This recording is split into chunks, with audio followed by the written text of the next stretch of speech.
बेटा जटा में गंगा श्वेत नाग लपटाए। शेष नाग लपटाए भोला, शेष नाग लपटाए। सूरज चंदा माथ विराजे शोभा वर्णिन जाए। शोभा वर्णिन जाए भोला, शोभा वर्णिन जाए। हल हल बीच समुद्र से निकले देवता सब घबराए।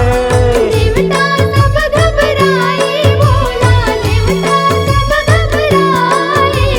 ब्रह्मा विष्णु यौ सब देवता तो ही चिला गोराए। तो ही चला गोरावे भोला, तो ही चला गोरावे।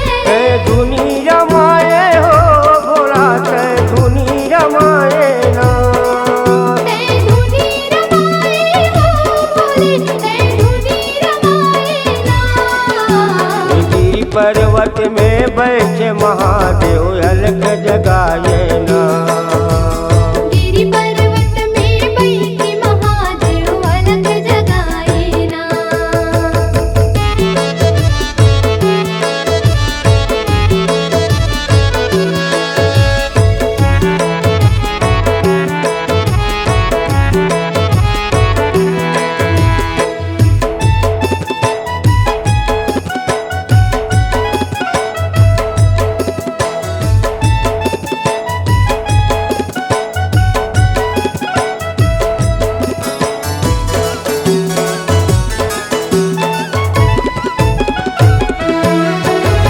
रामचंद्र के सुमिरन करके विष के घड़ा उठाए। जिसके घड़ा उठाए भोला, जिसके घड़ा उठाए। विष पिए के शंकर भोला नीलकंठ कहलाए। नीलकंठ कहलाए भोला, नीलकंठ कहलाए।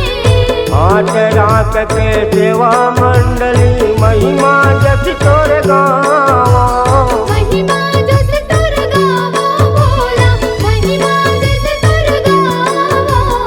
हमरे कुटीले जैसन बन गए ओइसन मात नवावा। वैसन मात नवावा भोला, वैसन मात नवावा। ते धुनी रमाए हो भोला ते धुनी रमाए ना। ते धुनी रमाए हो भोले, ते धुनी रमाए ना। गिरि पर्वत में बैठे महादेव अलख जगाए ना। गिरि पर्वत में बैठे महादेव अलख जगाए ना। गिरि पर्वत में बैठे